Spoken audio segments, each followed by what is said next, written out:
મિત્રો, આજની વાર્તામાં તમારું સ્વાગત છે. મારું નામ કાજલ છે. મારા પતિ એક પોલીસ ઓફિસર હતા.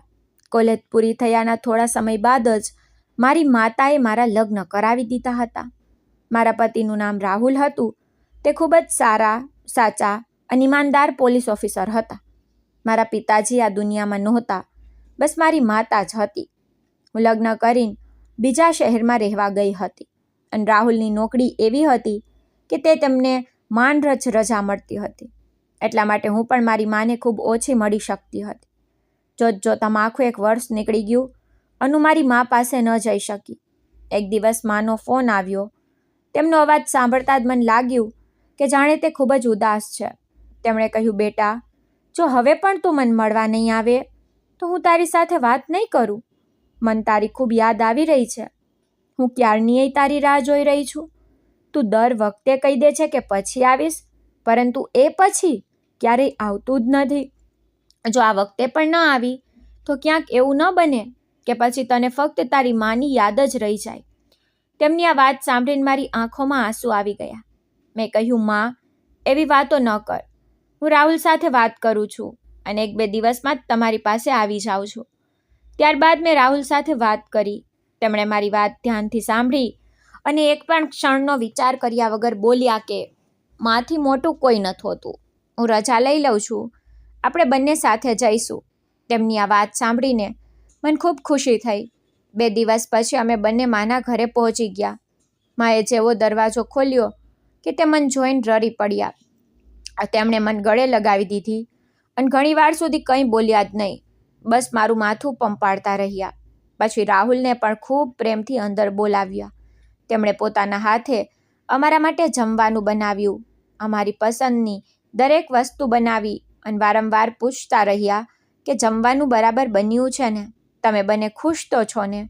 તે 2 દિવસ મારા માટે કોઈ તહેવારથી ઓછા નહોતા. મા સાથે બેસીને જૂની વાતો કરવી, બાળપણની યાદો તાજી કરવી, બધું જ ખૂબ સારું લાગી રહ્યું હતું. ત્રીજા દિવસે મને ઘર માટે થોડો સામાન લેવો હતો. એટલા માટે હું એકલી જ બજારમાં ગઈ. બજારમાં ખૂબ ભીડ હતી. ચારે તરફ લોકો ખરીદી કરી રહ્યા હતા. કોઈ શાકભાજી લઈ રહ્યું હતું, કોઈ કપડાં, કોઈ રમકડાં. ત્યારે જ મારી નજર રસ્તાના કિનારે બેઠેલી એક વૃદ્ધ મહિલા પર ગઈ. તેની સામે એક નાની ટોપલી રાખેલી હતી, જેમાં થોડા સસ્તા રમકડાં હતા. તે ખૂબ થાકેલી દેખાઈ રહી હતી. તેની સાડી જગ્યાએથી ફાટેલી હતી. પગમાં જૂની ઘસાયેલી ચપ્પલ હતી. વાળ પૂરેપૂરા સફેદ થઈ ચૂક્યા હતા. ચહેરા પર ઊંડી કરટલીઓ હતી. પરંતુ તેના ચહેરામાં કંઈક એવું હતું જેણે મને ત્યાં જ રોકી દીધી. હું તેને ધ્યાનથી જોવા લાગી અને અચાનક મને લાગ્યું કે હું આ ચહેરાને જાણું છું. હું થોડી વધુ નજીક ગઈ તો મારું દિલ જોરથી ધડકવા લાગ્યું, કારણ કે તે બીજું કોઈ નહીં પણ મારી સ્કૂલની ક્લાસ ટીચર સુશીલા મેડમ હતા. હું તેમને જોઈને હેરાન રહી ગઈ. સ્કૂલના દિવસોમાં તે હંમેશા સાફ સુથરી સાડી પહેરીને આવતા હતા. તેમના ચહેરા પર હંમેશા સ્મિત રહેતું હતું. તે ખૂબ જ કડક પણ હતા, પરંતુ દિલના ખૂબ સારા હતા. જો કોઈ બાળકની પાસે પુસ્તકો ન હોય તો તે પોતાના ખિસ્સામાંથી ખરીદી આપતા હતા. ગરીબ બાળકોની ફી ભરી દેતા હતા. ક્યારેય કોઈ બાળકને એકલું અનુભવવા નહોતા દેતા. આખી સ્કૂલમાં તેમની ખૂબ ઇજ્જત હતી. દરેક ટીચર તેમનું સન્માન કરતા હતા. અને આજે એ જ મેડમ રસ્તાના કિનારે રમકડાં વેચી રહ્યા હતા. તેમની આવી હાલત જોઈને મારું દિલ તૂટી ગયું.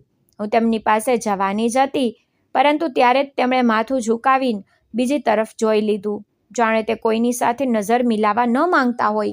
મને સમજ ન પડી કે હું શું કરું. મારા હાથમાં સામાન હતો અને મગજમાં 1000 સવાલો ફરી રહ્યા હતા. આખરે એક ભણેલી ગણેલી ઇજ્જતદાર ટીચરની આવી હાલત કેવી રીતે થઈ શકે? મેં વિચાર્યું કે પહેલાં ઘરે જઈને રાહુલ સાથે વાત કરું છું, પછી આરામથી તેમને મળીશ. હું ઘરે પાછી આવી ગઈ, પરંતુ મારું મન બિલકુલ પણ શાંત નહોતું. માએ પૂછ્યું, શું થયું બેટા? તું આટલી ચૂપ કેમ છે? મેં કહ્યું, કંઈ નહીં માં, બસ થોડું માથું દુખે છે. પરંતુ સાચું તો એ હતું કે મારા મગજમાં ફક્ત સુશીલા મેડમનો ચહેરો જ ફરી રહ્યો હતો.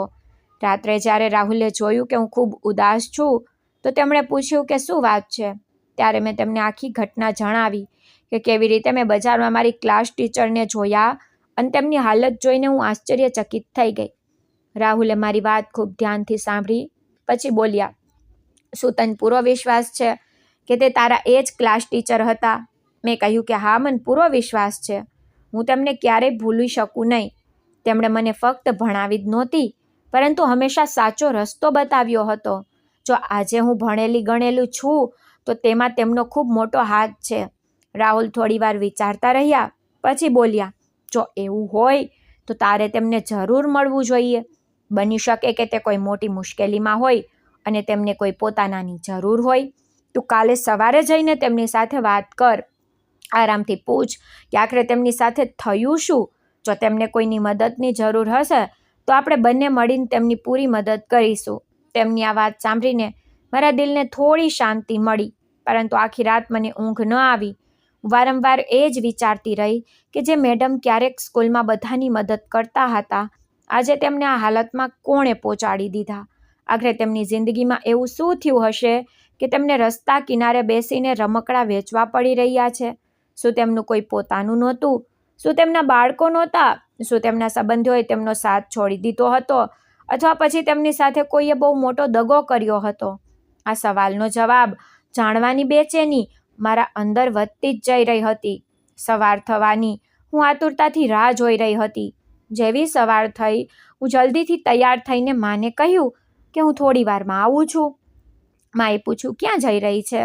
તો મેં કહ્યું કે બસ એક જરૂરી કામ છે, પાછી આવીને જણાવીશ. રાહુલ પણ સમજી ગયા કે હું સુશીલા મેડમને મળવા જઈ રહી છું. તેમણે જતી વખતે મને કહ્યું કે તેમની સાથે પ્રેમથી વાત કરજે. બની શકે કે તે પોતાની તકલીફ કોઈને કહેવા જ ન માંગતા હોય. જો તે કંઈક જણાવવા માંગે તો ધ્યાનથી સાંભળજે, અને જો તેમને આપણી જરૂર હોય તો કંઈ પણ વિચાર્યા વગર તેમની મદદ કરીશું. મેં હસીને માથું હલાવ્યું અને ઘરેથી નીકળી ગઈ. રસ્તામાં મારા કદમ ઝડપથી ચાલતા જઈ રહ્યા હતા. દિલમાં એક અજીબસી ગભરામણ પણ હતી અને આશા પણ કે કદાચ આજે મને ખબર પડી જશે કે મારા વહાલા સુશીલા મેડમની જિંદગીમાં એવું કયું તોફાન આવ્યું જેણે તેમની આખી દુનિયા બદલીને રાખી દીધી હતી. બીજા દિવસે મેં ફરીથી એ જ માર્કેટ જવાનો નિર્ણય કર્યો. સવારથી જ મારા મનમાં બસ એક જ વાત ચાલી રહી હતી કે આજે હું મારા સુશીલા મેડમ સાથે જરૂર વાત કરીશ અને તેમની આખી વાર્તા જાણીને જ રહીશ. હું જલ્દીથી તૈયાર થઈ અને કોઈને પણ હેરાન કર્યા વગર ચૂપચાપ ઘરેથી નીકળી ગઈ. રસ્તામાં મારા મનમાં કેટલાક પ્રકારના સવાલો ફરી રહ્યા હતા. આખરે તે આટલા મોટા ટીચર હોવા છતાં આ હાલતમાં કેવી રીતે પહોંચી ગયા હતા? જ્યારે હું માર્કેટ પહોંચી તો મારી નજર સૌથી પહેલાં એ જ જગ્યાએ ગઈ જ્યાં મેં તેમને આગલા દિવસે બેઠેલા જોયા હતા. તે આજે પણ ત્યાં એ જ જગ્યાએ બેઠા હતા. તેમની સામે એ જ નાની રમકડાની ટોપલી રાખેલી હતી. થોડા બાળકો રમકડા જોઈને રોકાતા, પરંતુ તેમના માતા પિતા રકઝક કરીને આગળ વધી જતા. મેડમ ચૂપચાપ માથું ઝુકાવીને બેઠા રહેતા. તેમના ચહેરા પર ન તો કોઈ ફરિયાદ હતી, ન કોઈ આશા. બસ એવું લાગી રહ્યું હતું જાણે જિંદગીએ તેમની પાસેથી હસવાનો હક જ છીનવી લીધો હોય. હું ધીમે ધીમે તેમની પાસે ગઈ અને હસતા હસતા બોલી, નમસ્તે મેડમ, કેમ છો તમે? તેમણે મારી તરફ જોયું, પરંતુ તેમની આંખોમાં ઓળખાણ નહોતી. તે ઘણીવાર સુધી મારો ચહેરો ધ્યાનથી જોતા રહ્યા, પછી બોલ્યા, બેટા, મને માફ કરજે, હું તને ઓળખી ન શકી. કોણ છે તું? મેં હસીને કહ્યું, મેડમ, હું કાજલ છું, તમારી સ્ટુડન્ટ. તમે મને 10મા ધોરણમાં ભણાવી હતી. હું તમારી ફેવરિટ સ્ટુડન્ટ હોતી હતી અને તમે હંમેશા મારા વખાણ કરતા હતા, કહેતા હતા કે કાજલ જિંદગીમાં ખૂબ આગળ જશે. મારી વાત સાંભળતા જ તેમનો ચહેરા પર હળવું સ્મિત આવ્યું. તેમણે પોતાનો હાથ મારા માથા પર મૂક્યો અને બોલ્યા, અચ્છા બેટા, હવે યાદ આવ્યું. સમય કેટલો જલ્દી નીકળી જાય છે. તું તો બિલકુલ બદલાઈ ગઈ છે. પહેલાં નાની બાળકી હતી, હવે આટલી મોટી થઈ ગઈ છે. પછી તેમણે પ્રેમથી પૂછ્યું, કેમ છે બેટા, લગ્ન થઈ ગયા તારા? મેં કહ્યું કે જી મેડમ, મારા લગ્ન થઈ ગયા છે. મારા પતિ પોલીસ ઓફિસર છે અને હું મારી માને મળવા અહીં આવી છું. કાલે અચાનક તમને જોયા તો આખી રાત તમારી જ ચિંતા થતી રહી. તેમણે મારી વાત સાંભળીને બસ હળવું સ્મિત આપ્યું, પરંતુ તેમની આંખોમાં છુપાયેલું દર્દ સાફ દેખાઈ રહ્યું હતું. મેં જોયું કે તેમની સામે રાખેલા રમકડાને કોઈ ખરીદી નહોતું રહ્યું. મેં કંઈ પણ કહ્યા વગર તેમની આખી ટોપલી ખરીદી લીધી. તે વારંવાર કહેવા લાગ્યા, બેટા, આટલા બધા રમકડાનું શું કરીશ? મેં કહ્યું, મેડમ, આ બધા હું ગરીબ બાળકોમાં વેચી દઈશ, પરંતુ આજે મને તમારી મદદ કરવા દો. ત્યારબાદ મેં નજીકમાં રમી રહેલા થોડા ગરીબ બાળકોને બોલાવ્યા અને બધાને એક એક રમકડું આપી દીધું. બાળકોના ચહેરા પર ખુશી જોઈને મને ખૂબ સારું લાગ્યું અને મેડમ પણ પહેલી વાર થોડું હસ્યા. કદાચ આજે તેમને પણ સારું લાગ્યું કે તેમના રમકડાથી કોઈ બાળકના ચહેરા પર સ્મિત આવ્યું છે. પછી મેં તેમને કહ્યું કે મેડમ, આવો સામેવાળી ચાની દુકાન પર બેસીએ, અહીં તડકો પણ બહુ છે. તે પહેલાં ના પાડતા રહ્યા, પરંતુ મેં તેમનો હાથ પકડીને પ્રેમથી ઉઠાડ્યા અને તેમને ચાની દુકાન સુધી લઈ ગઈ. ત્યાં મેં તેમના માટે ચા અને થોડો નાસ્તો મંગાવ્યો. પહેલાં તો તે કંઈ પણ ખાવાની ના પાડી રહ્યા હતા, પરંતુ મેં કહ્યું, જો આજે તમે નહીં ખાઓ તો મને ખૂબ જ ખરાબ લાગશે. ત્યારે તેમણે ધીમે ધીમે ચા પીવાની શરૂ કરી. હું તેમની સામે બેસી ગઈ અને થોડી ક્ષણો સુધી અમે બંને ચૂપ રહ્યા. પછી મેં હિંમત કરીને પૂછ્યું, મેડમ, જો તમને ખોટું ન લાગે તો એક વાત પૂછું? તેમણે કહ્યું, પૂછ બેટા. મેં કહ્યું કે તમારી આ હાલત કેવી રીતે થઈ? તમે તો આટલી મોટી સ્કૂલમાં ટીચર હતા, તમારી નોકરી પણ સારી હતી, તમારી તો પેન્શન પણ આવતી હશે, પછી તમને આ રીતે રસ્તા પર બેસીને રમકડાં વેચવાની શું જરૂર પડી ગઈ? મારી વાત સાંભળતા જ તેમની આંખો ભરાઈ આવી. તેમણે તરત જ પોતાનો ચહેરો બીજી તરફ કરી લીધો અને આંસુ લૂછવા લાગ્યા. હું સમજી ગઈ કે મેં તેમના જૂના ઘા તાજા કરી દીધા જ. મેં તેમનો હાથ પકડી લીધો અને કહ્યું, મેડમ, જો તમે ન જણાવવા માંગતા હો તો કોઈ વાત નહીં, પરંતુ જો દિલનો બોજ હલકો કરવા માંગો તો હું તમારી દીકરીની જેમ સાંભળીશ. મારી આ વાત સાંભળતા જ તે રડી પડ્યા. ઘણીવાર સુધી તેમની આંખોમાંથી આંસુ વહેતા રહ્યા. પછી તેમણે ધ્રુજતા અવાજે કહેવાનું શરૂ કર્યું કે બેટા, મારી પેન્શન આજે પણ આવે છે, મારું પોતાનું બહુ મોટું ઘર પણ છે, એટલું મોટું કે તેમાં આરામથી કેટલાય પરિવાર રહી શકે છે, પરંતુ એ ઘરમાં મારો કોઈ હક નથી બચ્યો, કારણ કે મારા પોતાના જ દીકરાઓએ મને બે ઘર કરી દીધી. તેમણે મોટી ચાલાકીથી મારી સહી કરાવીને આખું ઘર પોતાના નામે કરાવી લીધું. એ સમયે તેમણે મને કહ્યું હતું કે થોડા સરકારી કાગળો છે જેના પર સહી કરવાની જ. મને શું ખબર કે જે બાળકોને મેં મારા જ ખોરામ રમાડ્યા, જેના માટે દિવસ રાત મહેનત કરી, એ જ મારી સાથે આટલો મોટો દગો કરશે. આજે બંને પોતપોતાની પત્નીઓ સાથે એ જ ઘરમાં એશથી રહે છે અને મને અને મારી દીકરી દિવ્યાને ઘરના સૌથી નાના ઓરડામાં ધકેલી દીધી. એ ઓરડામાં ન તો સરખી હવા આવે છે, ન રોશની. ઉનાળામાં ત્યાં બેસવું પણ મુશ્કેલ થઈ જાય છે. એક પંખો પણ નથી લગાવ્યો. તેમણે અમારી જિંદગીને કોઈ જેલ કરતાં પણ બદતર બનાવી દીધી છે. મારી દીકરી દિવ્યા ભણેલી ગણેલી છે, ખૂબ સમજદાર છે, પરંતુ તેને ઘરની વહુઓએ નોકરાણી બનાવી દીધી છે. સવારે સૌથી પહેલાં એ જ ઉઠે છે, આખા ઘરની સફાઈ કરે છે, બધા માટે રસોઈ બનાવે છે, વાસણ ધોવે છે, કપડાં ધોવે છે, અને તેમ છતાં જો કોઈ વસ્તુમાં થોડી પણ ખામી રહી જાય તો મારી બંને વહુઓ તેને મેણા મારે છે અને મારા દીકરા પણ તેને મારે પીટે છે. તેને દરેક વાત પર નીચી દેખાડે છે. તે બિચારી ચૂપચાપ બધું સહન કરતી રહે છે, ફક્ત મારી વજહથી, કારણ કે તેને ડર છે કે જો તે ઘર છોડીને ચાલી જશે તો હું એકલી રહી જઈશ. એટલું જ નહીં બેટા, તેમણે મારા બેંક એકાઉન્ટ પર પણ કબજો કરી લીધો.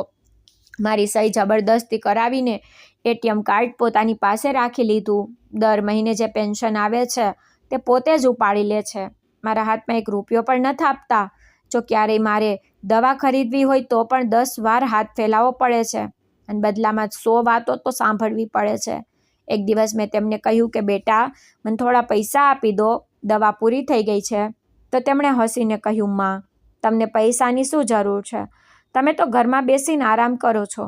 પછી એક દિવસ તેમણે કહ્યું કે માં, તમે તો આખો દિવસ ઘરમાં બેઠા રહો છો, બોર નથી થતા શું? તમે બહાર જઈને બાળકોના રમકડાં વેચી લીધા કરો, તમારો સમય પણ પસાર થઈ જશે અને થોડા પૈસા પણ આવી જશે. મને લાગ્યું કે કદાચ તેમને મારી ચિંતા છે, પરંતુ હું કેટલી ખોટી હતી.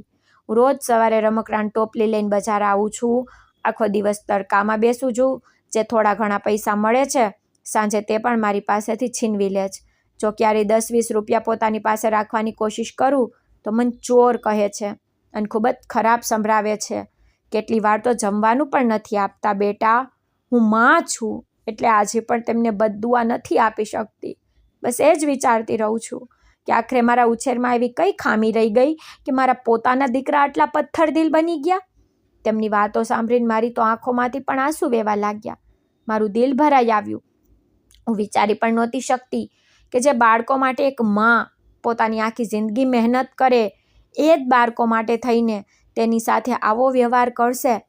મને મારા કાન પર વિશ્વાસ નહોતો આવી રહ્યો. મેં તેમની તરફ જોયું. તેમનો ચહેરો આંસુઓથી ભીંજાઈ ચૂક્યો હતો, પરંતુ તોય તે પોતાના દીકરાઓની બુરાઈ કરતા વારંવાર અટકી જતા હતા.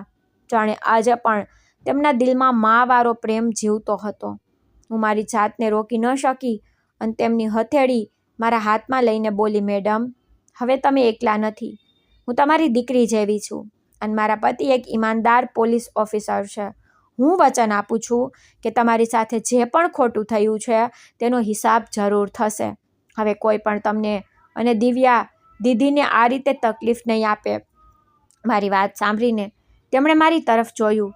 તેમની આંખોમાં પહેલીવાર આશાની એક નાની ચમક દેખાઈ, પરંતુ કદાચ તેમને હજી પણ વિશ્વાસ નહોતો આવી રહ્યો કે તેમની જિંદગી સાચે જ બદલાઈ શકે છે, કારણ કે તેમણે આટલા વર્ષોથી ફક્ત દર્દ જોયું હતું.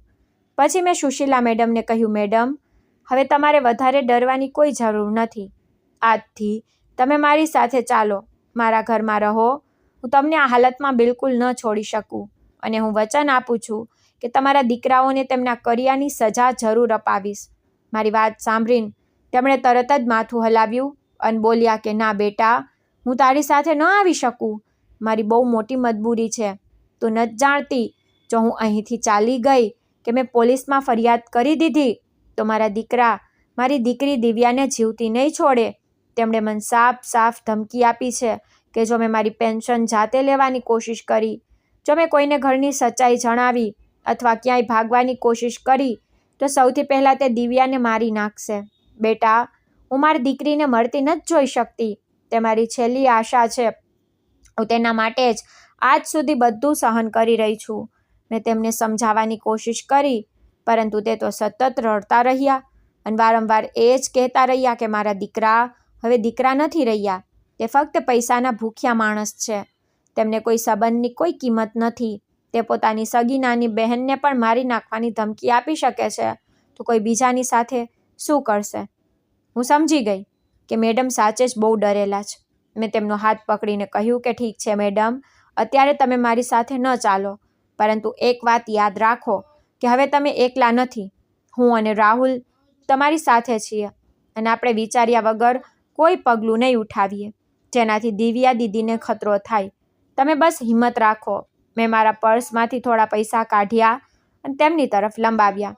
પહેલાં તો તેમણે લેવાની ના પાડી, પરંતુ મેં કહ્યું, આને પોતાની દીકરી સમજીને રાખી લો, આમાં કોઈ અહેસાન નથી. ત્યારે તેમણે ધ્રુજતા હાથે પૈસા રાખી લીધા. તેમની આંખોમાં ફરીથી આંસુ આવી ગયા. તેમણે મારા માથા પર હાથ મૂકીને કહ્યું કે ઉપરવાળો તને હંમેશા ખુશ રાખે બેટા. તારા જેવી દીકરી દરેક માને મળે. હું તેમની વિદાય લઈને સીધી ઘરે પહોંચી.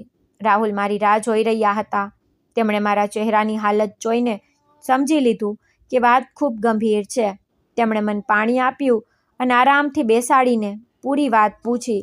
પછી મેં સુશીલા મેડમની એક વાત રાહુલને જણાવી દીધી.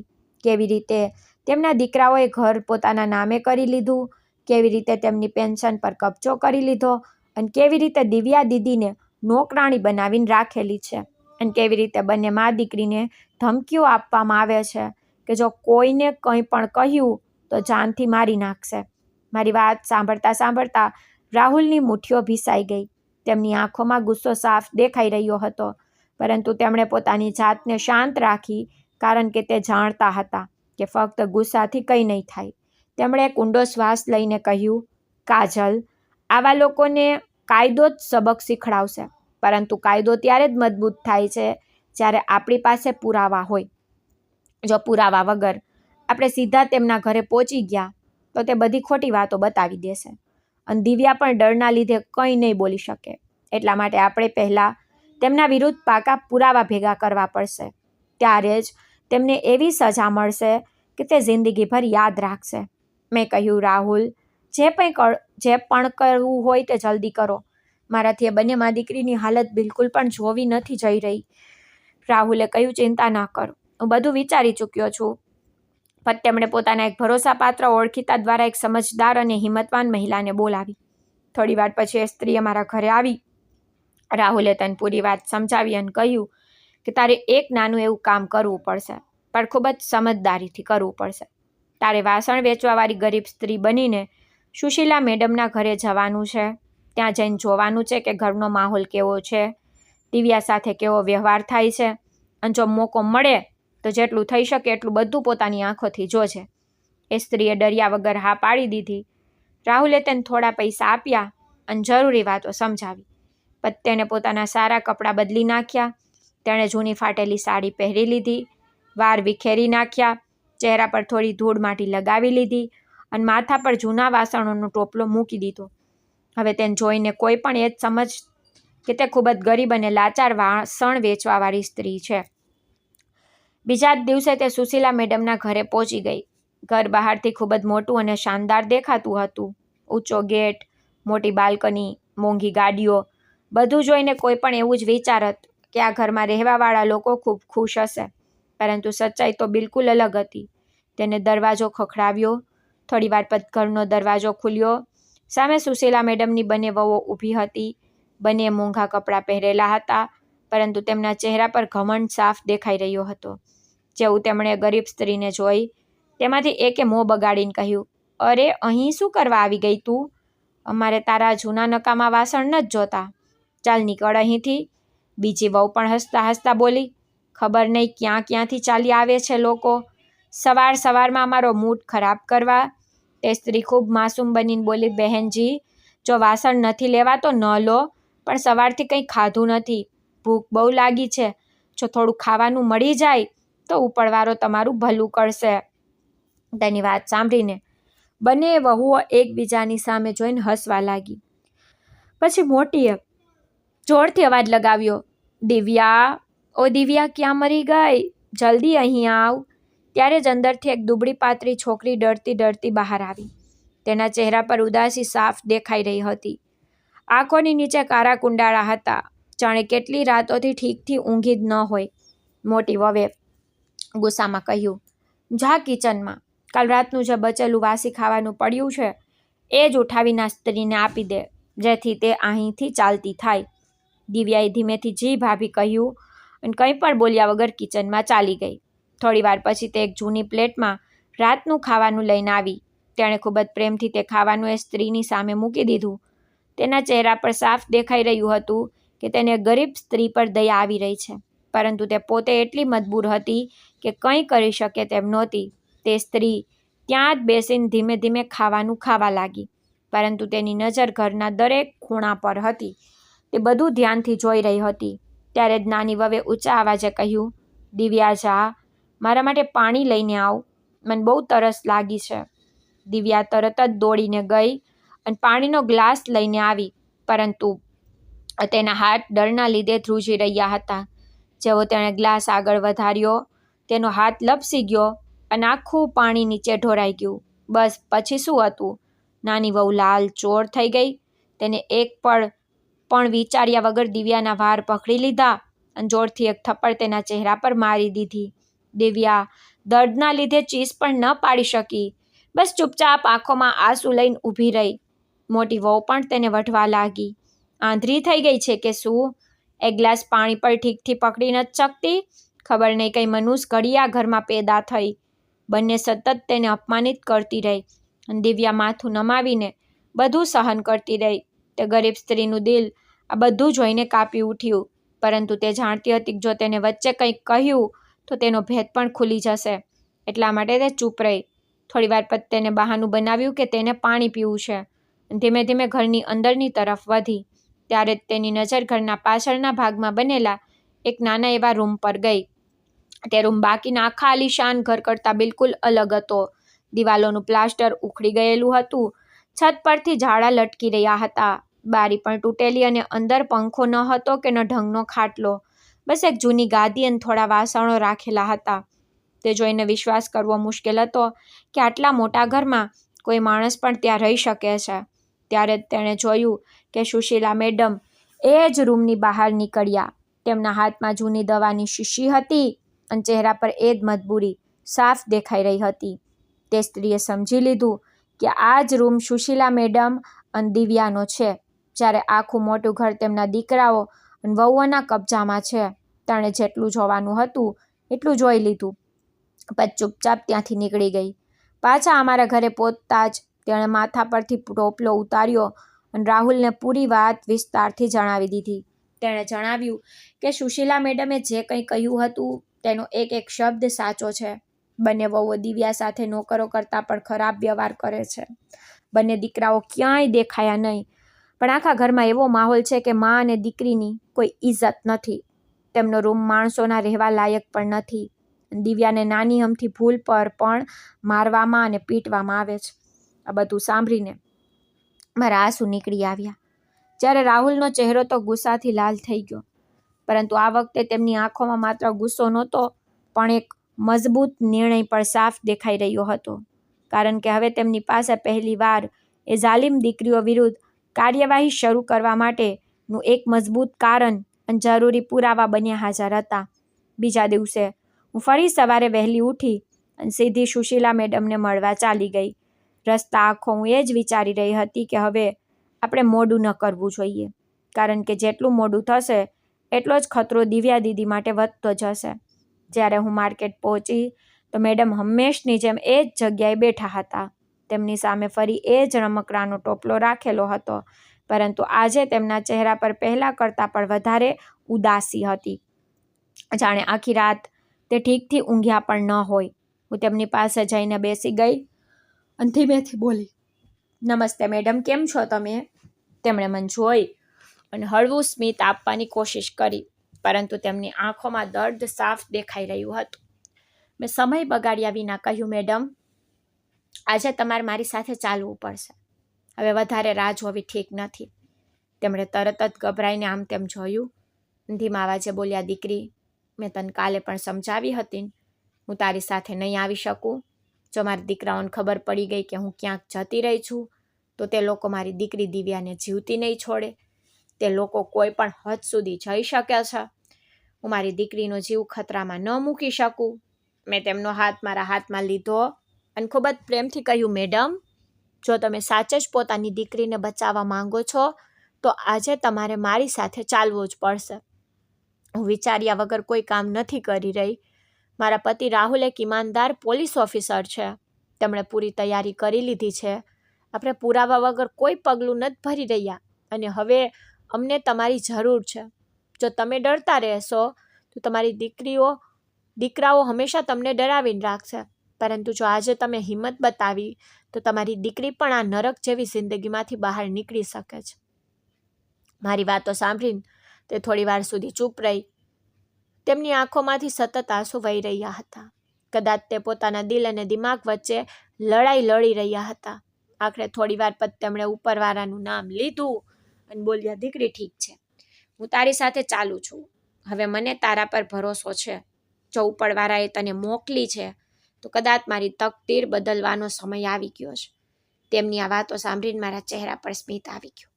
મેં તરત જ તેમના રમકડાનો ટોપલો સમેટ્યો અને તેમને મારી ગાડીમાં બેસાડી દીધા. રસ્તા આખો તે ખૂબ ડરેલા હતા.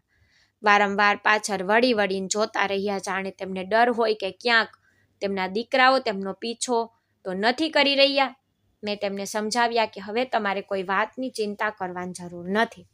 સૌથી પહેલાં આપણે એક જરૂરી કામ કરીશું, પછી તેના પછીના પગલાં ભરીશું. થોડી વાર પછી અમે બંને બેંક પહોંચી ગયા.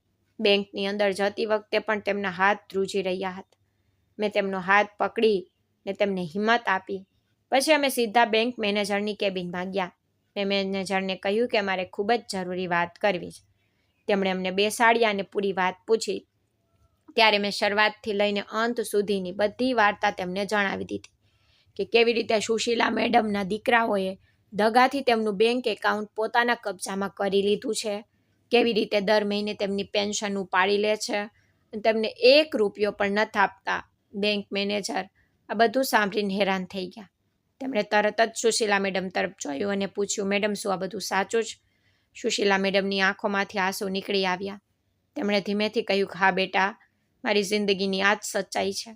હું મારી જ કમાણીના પૈસા માટે બીજાની સામે હાથ ફેલાવું છું. બેંક મેનેજર થોડી પળ માટે બિલકુલ ચૂપ થઈ ગયા. પણ તેમણે કહ્યું, મેડમ, તમે બિલકુલ ચિંતા કરશો નહીં. હવે તમારી પેન્શન કોઈ બીજું નહીં ઉપાડી શકે.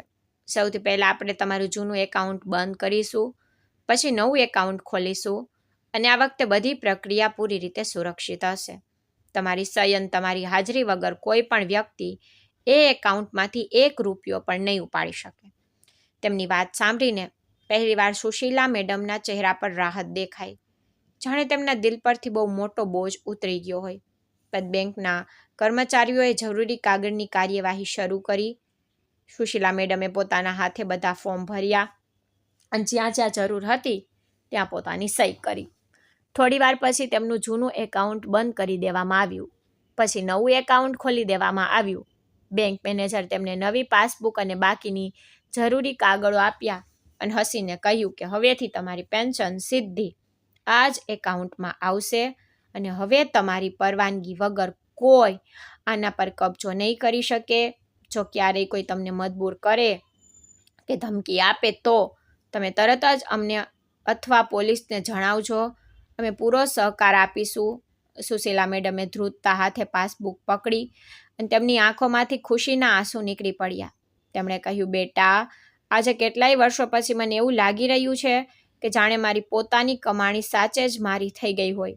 હું તેમની તરફ જોઈને મુસ્કુરાઈ અને બોલી, મેડમ, હજી તો આ માત્ર શરૂઆત છે. હજી તમને તમારું સન્માન પણ પાછું મળશે અને તમારી દીકરીને પણ આ નરકમાંથી બહાર કાઢીશું.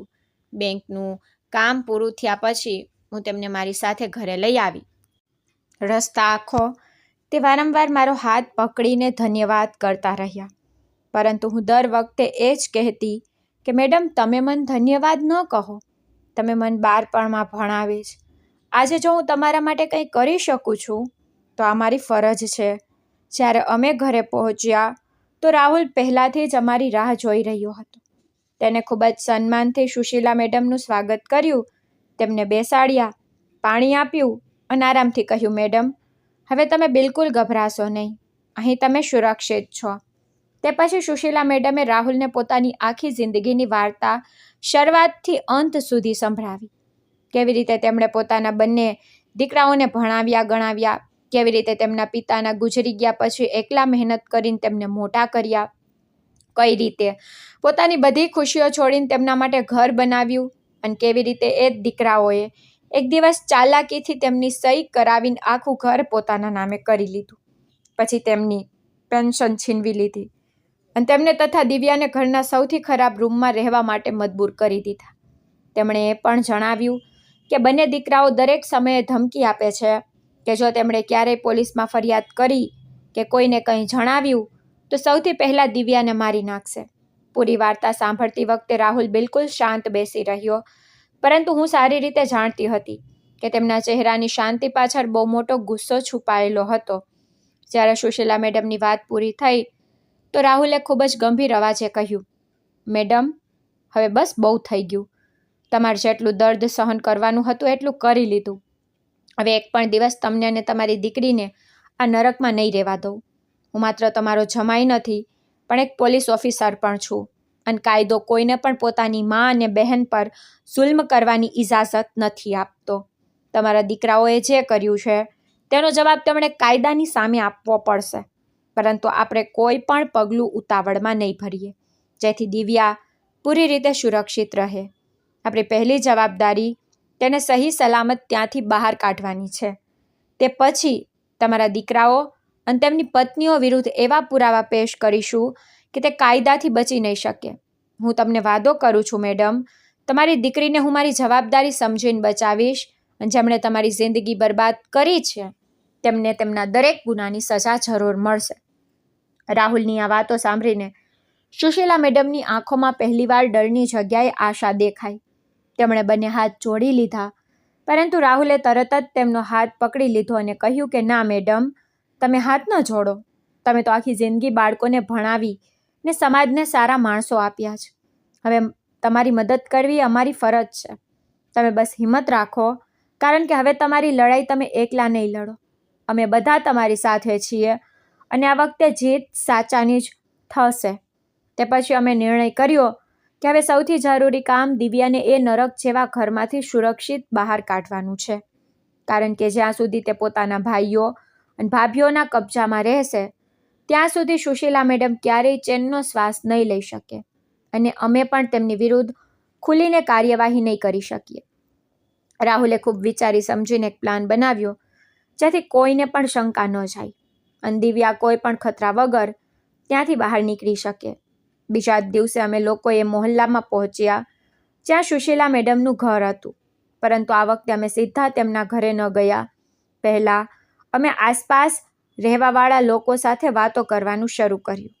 રાહુલ અલગ અલગ લોકો સાથે સામાન્ય રીતે પૂછપરછ કરી રહ્યો હતો જેથી કોઈને પણ એવો અહેસાસ ન થાય કે પોલીસ કોઈ મામલાની તપાસ કરી રહી છે.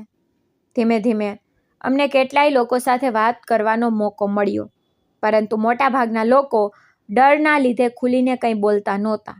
ત્યારે જ ત્યાં રહેવાવાળી એક મોટી ઉંમરની સ્ત્રી અમારી પાસે ધીમેથી બોલી, બેટા, હું કેટલાય વર્ષોથી આ મોહલ્લામાં રહું છું અને મેં મારી આંખોથી એ ઘરની અંદર થતું બધું જોયું છે. એ બિચારી દિવ્યા બહુ સીધી છોકરી છે, પણ તેની બંને ભાભીઓ તેની પાસે નોકરાણીથી પર વધારે કામ કરાવે છે. સૌથી પહેલાં સવારે એ જ ઉઠે છે અને રાત્રે સૌથી છેલ્લે ઊંઘે છે. જો ખાવામાં થોડું પણ મીઠું ઓછું કે વધારે થઈ જાય તો તેને થપ્પડ મારી દે છે. જો કોઈ વાસણ તૂટી જાય તો તેના વાળ પકડીને ઘસીટે છે. કેટલી વાર મેં તેના રડવાનો અવાજ પણ સાંભળ્યો છે, પણ કોઈ તેમની મદદ કરવાની હિંમત નથી કરતું, કારણ કે તેના બંને ભાઈઓ બહુ દબંગ કિસ્મના છે. બધા તેમનાથી ડરે છે. તે સ્ત્રીની વાતો સાંભળીને મારું દિલ ભરાઈ આવ્યું. મેં કહ્યું, આંટી, જો આજે તમે અમારી થોડી મદદ કરી દો તો એક દીકરીની આખી જિંદગી બદલાઈ શકે છે. તે બોલી, બેટા, જો હું એ બાળકીને નરકમાંથી બહાર કાઢવામાં તમારી મદદ કરી શકું તો મને બહુ ખુશી થશે. મેં તેમને અમારો પૂરો પ્લાન સમજાવ્યો. મેં કહ્યું, જુઓ, તમારે કોઈક રીતે ઘરની અંદર જવું પડશે અને મોકો જોઈને આ ચિઠ્ઠી દિવ્યા સુધી પહોંચાડવી પડશે. આ ચિઠ્ઠીમાં લખ્યું છે કે તેની માં હવે સુરક્ષિત છે, તે અમારી સાથે છે અને તેને હવે ડરવાની જરૂર નથી. તેને પાછળના ગેટથી ચૂપચાપ બહાર નીકળવું પડશે. ઘરથી થોડે જ દૂર અમારી ગાડી ઊભી હશે, તેમાં હું, રાહુલ અને તેની માં તેની રાહ જોઈશું. જો તે ત્યાં સુધી પહોંચી ગઈ તો અમે તેને સુરક્ષિત અમારી સાથે લઈ જઈશું. તે સ્ત્રી એક પર પણ વિચાર્યા વગર હા પાડી દીધી. તેને કહ્યું, બેટા, તું ચિંતા ન કર, હું કોઈને કોઈ બહાને એ ઘરની અંદર જતી રહીશ અને કોઈને શંકા પણ નહીં જાય. થોડી વાર પછી તેણે પોતાના હાથમાં થોડા શાકભાજી અને એક નાની થેલી લીધી, જેથી એવું લાગે કે જાણે તે પડોશણ બનીને કોઈ કામથી આવી છે. પછી તે ધીમે ધીમે સુશીલા મેડમના ઘર તરફ ચાલી ગઈ. અમે લોકો થોડે દૂર અમારી ગાડીમાં બેસીને બધું જોઈ રહ્યા હતા. મારું દિલ બહુ ઝડપથી ધડકી રહ્યું હતું. હું વારંવાર ઉપરવાળાને પ્રાર્થના કરી રહી હતી કે અમારો પ્લાન સફળ થઈ જાય. થોડી વાર પછી તે સ્ત્રી ઘરની અંદર ચાલી ગઈ. તેણે વહુ સાથે આમ તેમની વાતો કરવાની શરૂ કરી દીધી જેથી કોઈને તેના પર શંકા ન જાય. ત્યારે જ તેને મોકો મળી ગયો જ્યારે દિવ્યા એકલી કિચન તરફ જઈ રહી હતી. તેણે ચૂપકેથી તે ચિઠ્ઠી તેના હાથમાં મૂકી દીધી અને ધીમેથી કહ્યું કે બેટા, આને અત્યારે ન વાંચતી, જ્યારે કોઈ ન જોતું હોય ત્યારે વાંચજે અને કોઈને કહેતી નહીં. દિવ્યા પહેલાં તો ગભરાઈ ગઈ, પરંતુ તેણે ચિઠ્ઠી જલ્દીથી પોતાના કપડામાં છુપાવી દીધી. થોડી વાર પછી જ્યારે તે એકલી થઈ તો તેણે ધ્રુજતા હાથે ચિઠ્ઠી ખોલી. જેમ જેમ તે વાંચતી ગઈ તેની આંખોમાંથી આંસુ વહેવા લાગ્યા. તેમાં લખ્યું હતું કે દિવ્યા બેટા, ગભરાતી નહીં, તારી માં અમારી સાથે પૂરી રીતે સુરક્ષિત છે. હવે તારે પણ ત્યાંથી બહાર નીકળવાનું છે. પાછળના ગેટથી કોઈને જણાવ્યા વગર નીકળી આવ. ઘરથી થોડે દૂર સફેદ રંગની ગાડી ઊભી છે, તેમાં હું, કાજલ, રાહુલ અને તારી માં તારી રાહ જોઈ રહ્યા છીએ. હવે તારે એકલા બધું સહન કરવાની જરૂર નથી. અમે તને લેવા આવ્યા છીએ. આ ચિઠ્ઠી વાંચતા જ દિવ્યાનું દિલ જોર જોરથી ધડકવા લાગ્યું. તેને વિશ્વાસ જ નહોતો થઈ રહ્યો કે તેની માં સાચે જ સુરક્ષિત છે. તેણે ધીમેથી ઉપરવાળાનું નામ લીધું અને મોકો મળવાની રાહ જોવા લાગી. થોડી વાર પછી તેની બંને ભાભીઓ ઘરના આગળના ભાગમાં કોઈ કામમાં વ્યસ્ત થઈ ગઈ અને તેના બંને ભાઈઓ પણ બહાર ચાલ્યા ગયા. બસ આ જ સાચો મોકો હતો. દિવ્યા અવાજ કર્યા વગર પાછળના દરવાજા તરફ વધી. તેને એકવાર પાછળ વળીને ઘરને જોયું જ્યાં તેને આટલા વર્ષો માત્ર દર્દ સહન કર્યું હતું, પછી ધીમેથી ગેટ ખોલ્યો અને બહાર નીકળી આવી. તેના કદમ ખૂબ ઝડપથી ચાલી રહ્યા હતા, પરંતુ તેના દિલમાં ડર હજુ પણ હતો કે ક્યાંક કોઈ તેને જોઈ ના લે. તે ઝડપથી ચાલતી વહેલી તે જગ્યાએ પહોંચી જ્યાં અમારી ગાડી ઊભી હતી. જેવી તેણે ગાડી જોઈ, તેની આંખોમાં આશાની ચમક આવી ગઈ. મેં તરત જ ગાડીનો દરવાજો ખોલ્યો અને કહ્યું, ઝડપથી અંદર બેસો બેટા, હવે તું સુરક્ષિત છે. દિવ્યા ગાડીમાં બેસતા જ રડવા લાગી. તેના હાથ ધ્રુજી રહ્યા હતા. હું તેની પાસે બેસી ગઈ અને તેનો હાથ પકડીને બોલી, હવે બિલકુલ ડરશે નહીં. હવે કોઈ તમને હાથ પણ નહીં લગાવી શકે. થોડીવાર પછી અમે ઘરે પહોંચી ગયા. જેવી ગાડી રોકાઈ, સુશીલા મેડમે પોતાની દીકરીને ગળે લગાવી લીધી. દિવ્યા પણ પોતાની માને વળગીને જોર જોરથી રડવા લાગી. બંને માતા દીકરી ઘણીવાર સુધી એકબીજાને પકડી રહી, જાણે વર્ષો પછી તેમને ફરીથી જીવવાનું કારણ મળી ગયું હોય. સુશીલા મેડમ વારંવાર તેના માથાને ચૂમતા જતા હતા અને કહેતા હતા કે બેટા મને માફ કરી દે છે, હું ચાહવા છતાં પણ તને નરકમાંથી નહોતી કાઢી શકી. દિવ્યા પણ રડતા રડતા બોલી, નહીં માં, તમારી કોઈ ભૂલ નહોતી. હું બધું સમજતી હતી. તમે મારા માટે બધું સહન કરી રહ્યા હતા. બસ એ જ ચાહતી હતી કે તમે સુરક્ષિત રહો. એ બંનેને આ રીતે મળતા જોઈને મારી આંખોમાં પણ આંસુ આવી ગયા. રાહુલ પણ થોડી ક્ષણો માટે ભાવુક થઈ ગયા, પરંતુ પછી તેમણે બંનેની પાસે જઈને કહ્યું કે હવે રડવાનો સમય પૂરો થઈ ગયો છે. હવે લડવાનો સમય છે. હવે કોઈ પણ તમને અલગ નહીં કરી શકે અને જેમણે તમારા બંને સાથે આટલો મોટો અન્યાય કર્યો છે તેમને કાયદાની સામે જવાબ આપવો જ પડશે. હવે તમે બંને સુરક્ષિત છો અને જ્યાં સુધી હું જીવતો છું કોઈ પણ તમારી તરફ આંખ ઉઠાવીને પણ નહીં જોઈ શકે. રાહુલની આ વાત સાંભળીને પહેલીવાર સુશીલા મેડમ અને દિવ્યાના ચહેરા પર સુકૂન દેખાયું, કારણ કે તેમને અહેસાસ થઈ ગયો હતો કે કેટલાય વર્ષોના અંધકાર પછી આખરે તેમની જિંદગીમાં આશાની એક નવી સવાર આવી ચૂકી હતી. જ્યારે સુશીલા મેડમના બંને દીકરાઓને એ ખબર પડી કે તેમની માં હજી સુધી ઘરે પાછી નથી ફરી અને દિવ્યા પણ ઘરમાંથી ગાયબ છે, તો તેમનો ગુસ્સો 7મા આસમાને પહોંચી ગયો. પહેલાં તો તેમને લાગ્યું કે કદાચ માં દીકરી ક્યાંક સગા સંબંધીમાં ગયા હશે, પરંતુ જ્યારે ઘણીવાર સુધી બંનેમાંથી કોઈની પણ કંઈ ખબર ન પડી તો એ લોકો બેચેન થઈને આખા ઘરમાં અહીં તહીં ફરવા લાગ્યા. તેમણે પોતાના નોકરને પૂછ્યું, પાડોશીઓને પૂછ્યું અને કેટલી જગ્યાએ ફોન પણ કર્યા, પરંતુ કોઈને કંઈ ખબર નહોતી. પછી તેમાંથી એક બોલ્યો કે ઘરની બહાર લાગેલા કેમેરા ચેક કરો, ત્યારે જ સચ્ચાઈ ખબર પડશે.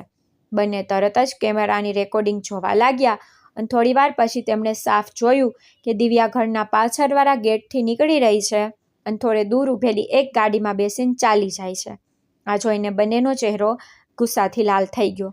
તેમાંથી મોટો ભાઈ ચિલ્લાવીને બોલ્યો, જરૂર માએ જ આને ભગાડી દીધી છે. બંને એકબીજાની તરફ જોયું, પરંતુ એ લોકો પોલીસમાં ફરિયાદ કરવાની હિંમત ન કરી શક્યા, કારણ કે તેમને ખબર હતી કે જો પોલીસે ઊંડાણપૂર્વક તપાસ શરૂ કરી દીધી તો તેમની બધી કરતૂતો સામે આવી જશે. ઘર પોતાના નામે કરવાનો મામલો, પેન્શનના પૈસા પર કબજો કરવો, માં અને બહેન સાથે મારપીટ કરવી, બધું જ ખુલી જશે. એટલા માટે તેમણે નક્કી કર્યું કે તેઓ પોતાની રીતે જ માં અને બહેનને પાછા શોધશે. અહીં રાહુલ પણ પોતાના વિભાગના એક જરૂરી કામથી એક દિવસ માટે બીજા શહેરમાં ગયો હતો.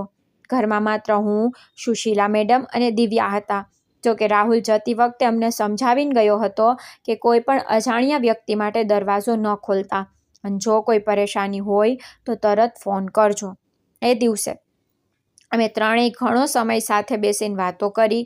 સુશીલા મેડમ પોતાની દીકરીને વારંવાર જોતા રહ્યા અને રડી પડતા. દિવ્યા પણ તેમના ખોળામાં માથું રાખીને બેસી રહેતી, જાણે વર્ષોનો વિખૂટો પડી ગયેલો સમય એક જ દિવસમાં પૂરો કરવા ઈચ્છતી હોય. સાંજ ઢળી ગઈ અને ધીમે ધીમે રાત થવા લાગી. ત્યારે જ અચાનક સુશીલા મેડમને યાદ આવ્યું કે દર મહિનાની આ તારીખની આસપાસ તેમના દીકરા બેંક જઈને પેન્શનના પૈસા ઉપાડતા હતા. તેમણે ગભરાઈને કહ્યું, બેટા, આજે જ્યારે એ લોકો બેંક જશે અને તેમને ખબર પડશે કે એકાઉન્ટ બંધ થઈ ચૂક્યું છે તો એ લોકો ખૂબ ગુસ્સો કરશે. મેં તેમને ધીરજ બંધાવી અને કહ્યું, મેડમ ચિંતા ન કરો, હવે બધું કાનૂની રીતે થઈ ચૂક્યું છે. એ તમારા પૈસા હતા અને હવે એ તમારા પૈસા સુરક્ષિત એકાઉન્ટમાં આવશે. થોડીવાર પછી ખરેખર એવું જ થયું. તેમના બંને દીકરા બેંક પહોંચ્યા અને હંમેશાની જેમ પૈસા ઉપાડવાનો પ્રયત્ન કરવા લાગ્યા, પરંતુ બેંક કર્મચારીએ તેમને જણાવ્યું કે એ એકાઉન્ટ બંધ થઈ ચૂક્યું છે અને હવે પેન્શન કોઈ બીજા એકાઉન્ટમાં જશે. આ સાંભળતા જ બંને ખરાબ રીતે ભડકી ઉઠ્યા. તેમણે કર્મચારીઓ પર ચિલ્લાવાનું શરૂ કરી દીધું, પરંતુ બેંકવાળાઓએ સાફ કહી દીધું કે આ નિર્ણય ખુદ ખાતા ધારકની હાજરીમાં થયો છે અને બધી પ્રક્રિયા નિયમ અનુસાર પૂરી કરવામાં આવી છે. હવે તેમના હાથમાંથી એ રસ્તો પણ નીકળી ચૂક્યો હતો, જેનાથી તેઓ દર મહિને માની પેન્શન હડપી લેતા હતા. બેંકમાંથી નીકળતી વખતે બંનેના ચહેરા પર ખતરનાક ગુસ્સો સાફ દેખાઈ રહ્યો હતો. એ જ રાત્રે, આશરે અડધી રાતનો સમય હશે. બહાર ચારે તરફ સન્નાટો હતો. અચાનક અમારા ઘરની બહાર કેટલાક લોકોના કદમોના અવાજ સંભળાયા. પહેલાં તો મને લાગ્યું કે કદાચ કોઈ વટે માર્ગું હશે, પરંતુ આગલી ક્ષણે જોરદાર ધમાકો થયો અને એક મોટો પથ્થર બારીના કાચ તોડતો અંદર આવી પડ્યો. હું ડરીને બેઠી થઈ ગઈ. દિવ્યા અને સુશીલા મેડમ પણ ગભરાઈ ગયા. પછી બીજો પથ્થર આવ્યો, પછી ત્રીજો. જોતજોતામાં કેટલાય મોટા મોટા પથ્થરો ઘરની અંદર ફેંકવામાં આવવા લાગ્યા. બારીઓના કાચ તૂટીને ફ્લોર પર વેરવિખેર થઈ ગયા. દરવાજા પર જોર જોરથી ફટકારવાનો અવાજ આવવા લાગ્યો. બહારથી કેટલાક લોકો ચિલ્લાવી રહ્યા હતા, અરે છોકરી, બહાર નીકળ! તે જે ઘરડી ઓરત અને તેની દીકરીને છુપાવીને રાખી છે તેમને અમારા હવાલે કરી દે, નહીં તો સારું નહીં થાય. કોઈ બીજું ચિલ્લાયું, જો દરવાજો નહીં ખોલ્યો તો આ ઘરને આગ લગાડી દઈશું. આ સાંભળીને સુશીલા મેડમ ધ્રુજવા લાગ્યા અને દિવ્યા ડરના માર્યા મારી બાંય પકડીને ઊભી રહી ગઈ. મેં ખુદ પણ પહેલીવાર આટલો ડર અનુભવ્યો, પરંતુ એ જ સમયે મને રાહુલની વાતો યાદ આવી કે મુશ્કેલ સમયમાં ગભરાવું ન જોઈએ. મેં તરત જ બંનેને રૂમની અંદર બેસાડ્યા અને કહ્યું, તમે લોકો ચિંતા ન કરો, હું છું ને. પછી મેં તરત જ રાહુલને ફોન લગાવ્યો. ફોન મળતા જ મેં રડતા રડતા બધી વાત જણાવી દીધી કે કેટલાક લોકો ઘરની બહાર ઊભા છે, પથ્થર ફેંકી રહ્યા છે અને ધમકીઓ આપી રહ્યા છે. મારી વાત સાંભળીને રાહુલનો અવાજ અચાનક કડક થઈ ગયો. તેમણે કહ્યું, કાજલ, દરવાજો બિલકુલ ન ખોલતી. હું શહેરમાં પાછો ફરી ચૂક્યો છું અને અત્યારે બસ થોડી જ મિનિટોમાં ત્યાં પહોંચી રહ્યો છું. મેં તરત જ કંટ્રોલ રૂમને પણ સૂચના આપી દીધી છે, તું બસ માં અને દીકરીને સુરક્ષિત રૂમમાં રાખ. આ સાંભળીને મારા દિલને થોડી હિંમત મળી. બહાર પથ્થર ફેંકવાનો અવાજ હજી પણ આવી રહ્યો હતો.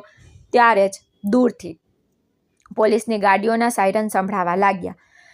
થોડી જ વારમાં કેટલી પોલીસની ગાડીઓ અમારા ઘરની બહાર આવીને રોકાઈ અને રાહુલ ઝડપથી અંદર આવ્યા. તેમણે અમને જોયા તો રાહતનો શ્વાસ લીધો. પછી બહાર નીકળીને તેમણે લોકોને ઘેરી લીધા જે ભાગવાનો પ્રયત્ન કરી રહ્યા હતા. પોલીસવાળાઓએ ચારે તરફથી તેમને પકડી લીધા. કેટલાક લોકો અંધારાનો ફાયદો ઉઠાવીને ભાગવા માંગતા હતા, પરંતુ વધારે દૂર ન જઈ શક્યા. થોડી વારમાં બધાને પકડી લેવામાં આવ્યા. જ્યારે તેમની કડકાઈથી પૂછપરછ કરવામાં આવી તો તેમણે ડરીને સાચું ઓકી દીધું કે તેમને સુશીલા મેડમના દીકરાઓએ પૈસા આપીને મોકલ્યા હતા, જેથી તેઓ અમને ડરાવીને માં અને દીકરીને પાછા લઈ આવે. આ સાંભળતા જ રાહુલનો ગુસ્સો વધુ વધી ગયો. તેમણે તરત જ બંને દીકરાઓને પણ હિરાસતમાં લેવાનો નિર્ણય કર્યો. એ જ રાત્રે પોલીસની ટીમ તેમના ઘર પહોંચી અને બંને ભાઈઓને પૂછપરછ માટે સાથે લઈ આવી. પહેલાં તો તેઓ બહુ અકળ બતાવતા રહ્યા, પરંતુ જ્યારે તેમની સામે ગુંડાઓના નિવેદનો રાખવામાં આવ્યા તો તેમની બોલતી બંધ થઈ ગઈ. રાહુલે શાર્પ શબ્દોમાં કહ્યું કે માની પેન્શન પર કબજો કરવો, તેમને ધમકાવવા, બહેન સાથે મારપીટ કરવી અને હવે ગુંડાઓ મોકલીને ડરાવવાનો પ્રયત્ન કરવો, આ બધું ખૂબ ગંભીર બાબતો છે. હવે કાયદો પોતાનું કામ કરશે. સુશીલા મેડમ આ બધું સાંભળીને રડવા લાગ્યા, પરંતુ આ વખતે તેમના આંસુમાં ડર ઓછો અને રાહત વધારે હતી. દિવ્યા પણ પોતાની માનો હાથ પકડીને ઊભી હતી અને તેના ચહેરા પર પહેલીવાર એવું સુકૂન દેખાઈ રહ્યું હતું જાણે વર્ષો પછી તેના દિલ પરથી કોઈ બહુ મોટો બોજ ઉતરી ગયો હોય. અને હું મનોમન ઉપરવાળાનો શુક્રિયો અદા કરી રહી હતી કે આખરે માં અને દીકરીને જિંદગીમાં ન્યાયનો પ્રકાશ પહોંચવા લાગ્યો હતો. રાહુલ પોતાની આખી પોલીસ ટીમ સાથે એ જ રાત્રે સુશીલા મેડમના બંને દીકરાઓના ઘરે પહોંચી ચૂક્યા હતા. તેમની સાથે મહિલા પોલીસ પણ હતી, જેથી આખી કાર્યવાહી કાયદા અનુસાર થાય. જેવી પોલીસની ગાડીઓ ઘરની બહાર રોકાઈ, આખા મોહલ્લામાં હલચલ મચી ગઈ. બંને ભાઈ પહેલાં તો બહુ અકળ બતાવવા લાગ્યા અને કહેવા લાગ્યા કે તેમણે કંઈ પણ ખોટું નથી કર્યું, પરંતુ રાહુલ પાસે હવે એક નહીં પણ કેટલાય મજબૂત પુરાવા હતા. બેંકના રેકોર્ડ્સ હતા, જેનાથી સાબિત થઈ ચૂક્યું હતું કે તેમણે પોતાની માની પેન્શન પર કબજો કર્યો હતો. એ ગુંડાઓના નિવેદનો હતા, જેમણે કબૂલી લીધું હતું કે તેમને પૈસા આપીને અમારા ઘર પર હુમલો કરવા મોકલવામાં આવ્યા હતા. પાડોશીઓની વાતો હતી, જેમણે વર્ષો સુધી મા અને દીકરી પર થનારા જુલ્મ પોતાની આંખોથી જોયા હતા. અને સૌથી મોટી વાત સુશીલા મેડમ અને દિવ્યાની પોતાની જુબાની હતી. એટલા માટે પોલીસે કોઈ પણ વિલંબ વગર બંને ભાઈઓની ધરપકડ કરી લીધી. તેમની બંને પત્નીઓની પણ પૂછપરછ કરવામાં આવી, કારણ કે તેમણે પણ દિવ્યા અને સુશીલા મેડમ સાથે બહુ ખરાબ વ્યવહાર કર્યો હતો. આખા મોહલ્લાના લોકો પોતાના ઘરોમાંથી બહાર નીકળી આવ્યા હતા. કોઈ પણ એ બંને ભાઈઓનો સાથ નહોતું આપી રહ્યું, બલકે લોકો એ જ કહી રહ્યા હતા કે બહુ સારું થયું, આખરે આમને પોતાના કર્યોની સજા મળશે. વર્ષોથી આ લોકોએ પોતાની મા અને બહેનનું જીવ હરામ કરી મૂક્યું હતું, પરંતુ ડરના કારણે કોઈ ખુલીને કંઈ બોલી શકતું નહોતું. હવે મામલો કોર્ટ સુધી પહોંચી ચૂક્યો હતો. થોડા દિવસો પછી આ કેસની સુનાવણી શરૂ થઈ. એ દિવસે કોર્ટમાં ભારે ભીડ હતી, કારણ કે આ મામલો આખા શહેરમાં ચર્ચાનો વિષય બની ચૂક્યો હતો. લોકો એ જાણવા માંગતા હતા કે શું ખરેખર એક માને ન્યાય મળશે. હું, રાહુલ, સુશીલા મેડમ અને દિવ્યા બધા લોકો કોર્ટ પહોંચ્યા. સુશીલા મેડમના ચહેરા પર ગભરામણ હતી, પરંતુ રાહુલે તેમને ભરોસો અપાવ્યો કે હવે સત્યની જીત થશે. બીજી તરફ તેમના બંને દીકરાઓને પણ કોર્ટ લાવવામાં આવ્યા. તેમના ચહેરા પર પહેલા જેવી અકળ નહોતી, કારણ કે તેમને સમજાઈ ચૂક્યું હતું કે આ વખતે કાયદા સામે બચવું આસાન નહીં હોય. સુનાવણી શરૂ થઈ.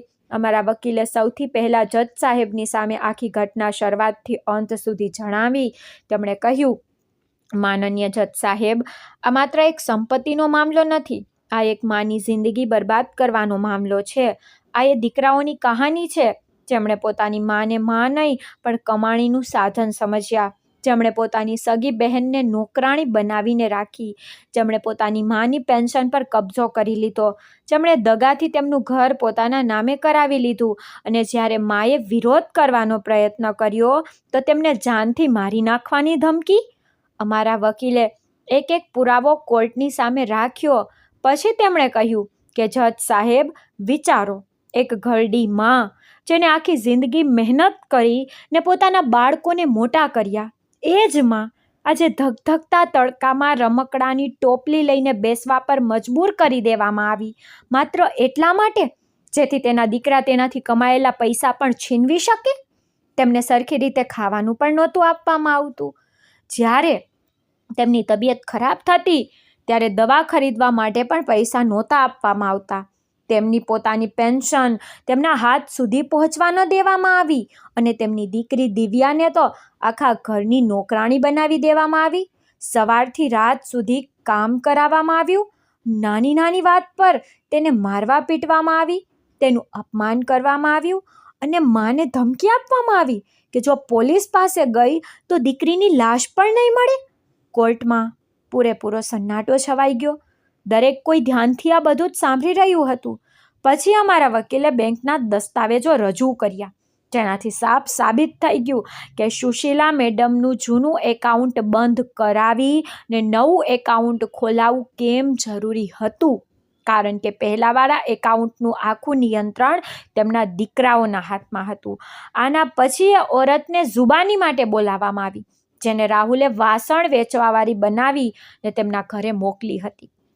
તેને કોર્ટમાં સાફે સાફ જણાવ્યું કે તેને પોતાની આંખોથી જોયું કે દિવ્યાને કેવી રીતે વઢવામાં આવતી હતી, કેવી રીતે ગ્લાસ પાણી પડી જવા પર તેના વાળ પકડીને થપ્પડ મારવામાં આવ્યો હતો, અને કેવી રીતે મા દીકરીને સૌથી નાના ઘરના અને તૂટેલા ફૂટેલા રૂમમાં રહેવા માટે મજબૂર કરવામાં આવ્યા હતા. પછી એ મોહલ્લાની એ જ ઓરત જુબાની આપવા આવી, જેને અમને પહેલીવાર સચ્ચાઈ જણાવી હતી. તેણે કહ્યું, માનનીય જજ સાહેબ, હું કેટલાય વર્ષોથી આ લોકોના પાડોશમાં રહું છું. મેં મારી આંખોથી જોયું છે કે આ લોકો પોતાની મા અને બહેન સાથે કેવો વ્યવહાર કરતા હતા. કેટલી વાર રાત્રે રડવાના અવાજો પણ આવતા હતા, પરંતુ ડરના કારણે કોઈ કંઈ કહી નહોતું શકતું. પછી મારો વારો આવ્યો. હું જુબાની આપવા માટે ઊભી થઈ. મેં જજ સાહેબને જણાવ્યું કે મેં પહેલી વાર સુશીલા મેડમને રસ્તા કિનારે રમકડાં વેચતા જોયા હતા અને તેમને ઓળખ્યા પછી તેમની આખી કહાની ખબર પડી. મેં એ પણ જણાવ્યું કે કઈ રીતે તેમના દીકરાઓએ ગુંડાઓને પૈસા આપી ને અડધી રાત્રે અમારા ઘર પર હુમલો કરાવ્યો, મોટા મોટા પથ્થરો ફેંક્યા, બારીઓના કાચ તોડી નાખ્યા અને બહાર ઊભા રહીને ધમકી આપી કે જો અમે સુશીલા મેડમ અને દિવ્યાને તેમના હવાલે ન કર્યા તો તેઓ અમારા ઘરને આગ લગાડી દેશે. મેં કહ્યું, જો એ રાત્રે રાહુલ સમય પર ન પહોંચ્યો હોત તો ખબર નહીં શું થઈ જાત. આના પછી ગુંડાઓના નિવેદનો પર કોર્ટમાં વાંચીને સંભળાવવામાં આવ્યા, જેમાં તેમણે સાફ કબૂલ કર્યું હતું કે તેમને સુશીલા મેડમના દીકરાઓએ પૈસા આપ્યા હતા. આ સાંભળીને કોર્ટમાં હાજર દરેક વ્યક્તિ હેરાન રહી ગઈ. છેલ્લા સુશીલા મેડમ ખુદ જુબાની આપવા માટે ઊભા થયા. તેમની આંખોમાંથી સતત આંસુ વહી રહ્યા હતા. તેમણે ધ્રુજતા અવાજે કહ્યું કે જજ સાહેબ, મેં ક્યારેય સપનામાં પણ નહોતું વિચાર્યું કે જે દીકરાઓને મેં મારા ખોળામાં રમાડ્યા, જેમની ખુશી માટે મેં મારી આખી જિંદગી લગાવી દીધી, એ જ એક દિવસ મને આ હાલતમાં પહોંચાડી દેશે. હું આજે પણ તેમનાથી નફરત નથી કરતી, પરંતુ હું ચાહું છું કે કોઈ બીજી મા સાથે એવું ક્યારેય ના થાય. એટલા માટે તેમને તેમના કાર્યની સજા જરૂર મળવી જોઈએ. તેમની વાતો સાંભળીને કોર્ટમાં બેઠેલા કેટલાય લોકોની આંખો ભીની થઈ ગઈ. અહીં સુધી કે જજ સાહેબ પર થોડી ક્ષણો માટે બિલકુલ શાંત થઈ ગયા. તેમણે પાણી પીધું, બધી ફાઇલો ધ્યાનથી જોઈ. થોડી વાર સુધી આખી કોર્ટમાં સન્નાટો રહ્યો. આખરે જજ સાહેબે પોતાનો ચુકાદો સંભળાવવાનું શરૂ કર્યું. તેમણે કહ્યું, આ અદાલતની સામે જે પુરાવા રાખવામાં આવ્યા છે તેનાથી સાફ સાબિત થાય છે કે આરોપીઓએ પોતાની મા અને પોતાની સગી બહેન સાથે અત્યંત અમાનવીય વ્યવહાર કર્યો છે. તેમણે દગાથી સંપત્તિ પોતાના નામે કરાવી, પેન્શન પર કબજો કર્યો, માનસિક અને શારીરિક અત્યાચારો કર્યા, જાનથી મારી નાખવાની ધમકી આપી અને સાક્ષીઓને ડરાવવા માટે ગુંડાઓનો ઉપયોગ કર્યો. આવા અપરાધ કોઈ પણ સભ્ય સમાજમાં બિલકુલ સ્વીકારવામાં આવી શકે નહીં. એટલા માટે અદાલત બંને આરોપીઓને તેમના અપરાધોના દોષિત માનતા કડકમાં કડક સજા સંભળાવે છે. સાથે જ આદેશ પણ આપવામાં આવે છે કે સુશીલા મેડમનું ઘર અને તેમની આખી સંપત્તિ તેમને પાછી સોંપવામાં આવે. તેમની પેન્શન પર હવે કોઈ બીજાનો કોઈ અધિકાર નહીં હોય અને દિવ્યાની સુરક્ષાની આખી જવાબદારી પોલીસ પ્રશાસન ઉપાડશે. જજ સાહેબનો ચુકાદો સાંભળતા જ આખી કોર્ટમાં સન્નાટો છવાઈ ગયો. પછી ધીમે ધીમે લોકોના ચહેરા પર સંતોષ દેખાવા લાગ્યો. સુશીલા મેડમ ચોધાર આંસુએ રડી પડ્યા, પરંતુ આ વખતે તેમના આંસુ દર્દના નહીં પણ ન્યાય મળવાની ખુશીના હતા. દિવ્યાએ પોતાની માને ગળે લગાવી લીધી અને હું પણ તેમને જોઈને ભાવુક થઈ ગઈ. રાહુલે મારી તરફ જોયું અને હળવું સ્મિત આપ્યું, જાણે કહી રહ્યો હોય કે આખરે સત્યનો વિજય થયો. તે દિવસે મને એક વાત હંમેશા માટે સમજાઈ ગઈ કે બુરાઈ ગમે તેટલી શક્તિશાળી કેમ ન લાગે, જો કોઈ હિંમત કરીને સત્યનો સાથ આપે અને યોગ્ય સમયે અવાજ ઉઠાવે તો વાર જરૂર લાગે છે, પણ ન્યાય એક દિવસ જરૂર મળે છે. તે દિવસે કોર્ટનો ચુકાદો સંભળાવ્યા પછી પોલીસ બંને ભાઈઓને પોતાની સાથે જેલ તો લઈ જવા લાગી. બંનેના હાથમાં હથકડીઓ લાગેલી હતી અને હવે તેમના ચહેરા પરથી બધી અકળ ગાયબ થઈ ચૂકી હતી. ત્યારે જ તેમની બંને પત્નીઓ રડતી રડતી સુશીલા મેડમ પાસે દોડીને આવી અને તેમના પગમાં પડી ગઈ. તે જોર જોરથી રડતા રડતા કહેવા લાગી કે માજી અમને માફ કરી દો, અમારા પતિઓને જેલ જવા ન દો, તેમનાથી ભૂલ થઈ ગઈ, અમે હાથ જોડીએ છીએ, તમે તમારો કેસ પાછો ખેંચી લો. તે બંને સતત રડી રહી હતી અને વારંવાર માફી માંગી રહી હતી, પરંતુ સુશીલા મેડમ આ વખતે બિલકુલ શાંત ઊભા રહ્યા. તેમણે પોતાની આંખોમાંથી આંસુ લૂછ્યા અને ખૂબ જ મજબૂત અવાજમાં કહ્યું કે આજે જ્યારે તમારા પતિઓ પર મુસીબત આવી છે ત્યારે તમને મારી યાદ આવી રહી છે. આજે તમે મારા પગમાં પડી રહી છો, પરંતુ મને એક વાત તો કહો, જ્યારે તમે બંને મારી સાથે અને મારી દીકરી સાથે રોજ જુલ્મ કરતી ત્યારે તમારા દિલમાં અમારા માટે જરાય દયા નહોતી આવી? જ્યારે મારી દીકરીને નાની નાની વાત પર થપ્પડ મારતી હતી ત્યારે શું તમને યાદ નહોતું કે તે પણ કોઈની દીકરી જ? જ્યારે મને ભૂખી રાખવામાં આવતી હતી, જ્યારે મારી દવા માટે પૈસા આપવામાં નહોતા આવતા, જ્યારે મારી પેન્શન સુધી મારી પાસેથી છીનવી લેવામાં આવતી હતી, ત્યારે તમે બંને પણ તો ત્યાં જ ઊભી રહીને આ બધું જોતી હતી ને? બલકે કેટલી વાર તમે પણ મારી મજાક ઉડાવી હતી અને દિવ્યા પાસે નોકરાણીની જેમ કામ કરાવ્યું હતું. તે સમયે તમે લોકોએ ક્યારેય ન વિચાર્યું કે એક વૃદ્ધ માં પર શું વીતી રહ્યું હશે? એટલા માટે આજે હું કાયદાના રસ્તામાં નહીં આવું. જે ચુકાદો અદાલતે આપ્યો છે તે જ થશે. હું કોઈની પાસે બદલો નથી લઈ રહી, પરંતુ હવે અન્યાયને પણ સહન નહીં કરું. તમે લોકો અહીંથી ચાલ્યા જાઓ. તેમની વાત સાંભળીને બંને સ્ત્રીઓ પાસે કોઈ જવાબ નહોતો. તે રડતી રડતી ત્યાંથી ચાલી ગઈ. થોડા દિવસો પછી બંને પોતપોતાના પિયર ચાલી ગઈ, કારણ કે હવે તેમની પાસે રહેવા માટે કંઈ જ બચ્યું નહોતું.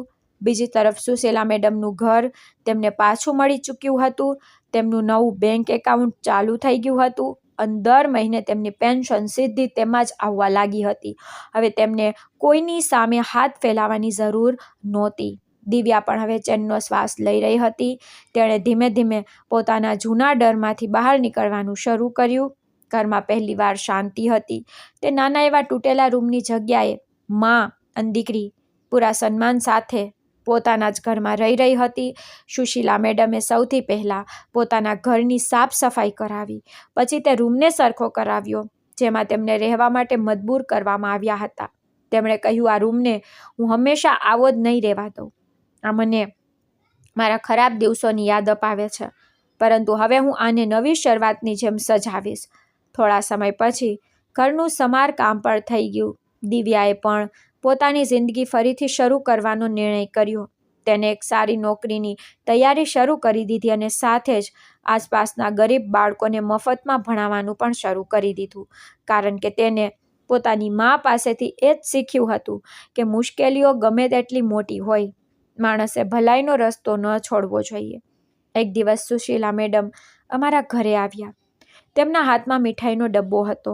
તેમણે આવતાની સાથે જ મને અને રાહુલને ગળે લગાવી લીધા. તેમની આંખોમાં ખુશીના આંસુ હતા. તેમણે કહ્યું, બેટા, જો તે દિવસે તમે મને બજારમાં ઓળખીને મારી પાસે ન આવ્યા હોત તો કદાચ હું આખી જિંદગી તે જ રોડ પર રમકડા વેચતી રહેત અને મારી દીકરી પણ તે જ નરકમાં પડી રહેત. તમે બંને માત્ર મારી જ નહીં પણ મારી દીકરીની જિંદગી પણ બચાવી છે. હું જિંદગીભર તમારો એહસાન નહીં ભૂલું. મેં હસીને તેમનો હાથ પકડી લીધો અને કહ્યું કે મેડમ, તમે એવું ન કહો. તમે બાળપણમાં અમને ઇન્સાનિયત શીખવાડી હતી. આજે અમને બસ તે જ પાછું આપવાની તક મળી છે. રાહુલ પણ હસ્યો અને બોલ્યો, મેડમ, આજ તો અમારી ફરજ હતી. જો કાયદો એક લાચાર માની મદદ નહીં કરે તો પછી તેનો શું મતલબ? સુશીલા મેડમે બંનેને દિલથી આશીર્વાદ આપ્યા અને ખુશી ખુશી પોતાના ઘરે ચાલ્યા ગયા. સમય ધીમે ધીમે વીતતો ગયો. થોડા વર્ષો પછી તેમના બંને દીકરા પોતાની સજા પૂરી કરીને જેલમાંથી બહાર આવ્યા. જેલની જિંદગીએ તેમનું ઘણું બધું શીખવી દીધું હતું. હવે તેમના ચહેરા પર પહેલાં જેવું અભિમાન બિલકુલ નહોતું. બંને સીધા પોતાની માના ઘરે પહોંચ્યા. દરવાજો ખુલ્યો તો સામે સુશીલા મેડમ ઊભા હતા. બંને દીકરા તેમને જોતાં જ તેમના પગમાં પડી ગયા અને ચોધાર આંસુએ રડવા લાગ્યા. માં, અમને માફ કરી દે. અમારાથી બહુ મોટી ભૂલ થઈ ગઈ છે. અમે લાલચમાં આવીને અમારું પોતાનું જ ઘર બરબાદ કરી દીધું. અમને એક મોકો વધુ આપી દે. અમે બધું સરખું કરી દઈશું.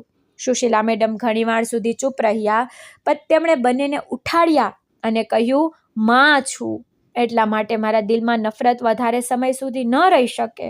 હું તમને માફ કરું છું, કારણ કે જો હું માફ નહીં કરું તો મારા પોતાના દિલને શાંતિ નહીં મળે. પરંતુ એક વાત હંમેશા યાદ રાખજો, માફ કરવું અને ફરીથી ભરોસો કરવો એ બંને અલગ વાતો છે. તમે લોકોએ જે કર્યું તેને હું ક્યારેય ભૂલી શકું નહીં. એટલા માટે હું તમને આ ઘરમાં ફરીથી નહીં રાખું. આ ઘર હવે મારા અને દિવ્યાની શાંતિનું ઘર છે. તમે તમારી મહેનતથી નવી જિંદગી શરૂ કરો. જ્યાં રહેવું હોય ત્યાં જઈને રહો, પરંતુ હવે આ ઘર પર કોઈ હક ન જતાવતા. બંને દીકરા માથું નમાવીને ત્યાંથી ચાલ્યા ગયા. તેમને સમજાઈ ચૂક્યું હતું કે તેમણે પોતાની ભૂલોથી બધું જ ગુમાવી દીધું છે. ત્યારબાદ બંને પોતપોતાની પત્નીઓ પાસે પહોંચ્યા. તેમને લાગ્યું કે કદાચ હવે તેમની પત્નીઓ તેમનો સાથ આપશે, પરંતુ ત્યાં પણ તેમને એ જ મળ્યું છે તેમણે બીજા સાથે કર્યું હતું. મોટા દીકરાની પત્નીએ દરવાજો ખોલતા જ સાફ કહી દીધું કે હવે અહીં કેમ આવ્યા છો? તમારી પાસે બચ્યું શું છે? ના ઘર છે ના પૈસા. હવે હું તમારી સાથે રહેવા નથી માંગતી. મને તમારી પાસેથી છૂટાછેડા જોઈએ. તમારે જ્યાં જવું હોય ત્યાં ચાલ્યા જાઓ. તેને દરવાજો તેના મોં પર બંધ કરી દીધો. નાનો દીકરો પોતાની પત્ની પાસે ગયો તો તેણે શાપ શબ્દોમાં કહ્યું કે જ્યાં સુધી તમે તમારી મહેનતથી કંઈ બની નથી જતા, પોતાનું ઘર નથી બનાવી લેતા અને ઈમાનદારીથી કમાવાનું નથી શીખતા, ત્યાં સુધી હું તમારી સાથે નહીં આવું. હું હવે પહેલાં જેવી જિંદગી જીવવા નથી માંગતી. બંને ભાઈઓ ત્યાંથી પણ નિરાશ થઈને પાછા ફર્યા. હવે તેમની પાસે ન ઘર હતું, ન પરિવાર, ન પૈસા અને ન તો કોઈ એવું પોતાનું જે તેમની રાહ જોઈ રહ્યું હોય. તે બંને રોડ પર ઊભા રહીને એકબીજાનો ચહેરો જોઈ રહ્યા હતા અને કદાચ પહેલીવાર તેમને અહેસાસ થયો કે તેમણે પોતાની મા અને બહેન સાથે જે કર્યું હતું તેનું પરિણામ આખરે તેમણે પણ ભોગવવું પડ્યું. બીજી તરફ સુશીલા મેડમ પોતાના ઘરમાં પોતાની દીકરી દિવ્યા સાથે સન્માન અને શાંતિની જિંદગી જીવી રહ્યા હતા. તેમના ચહેરા પર ફરીથી સ્મિત પાછું આવી ગયું હતું.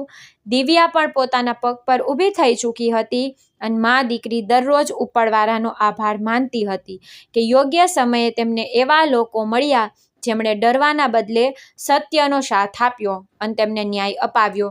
આ જ કારણ હતું કે તેમની જિંદગીનો અંત દર્દમાં નહીં પરંતુ સન્માન, આશા અને જિંદગી સાથે થયો હતો.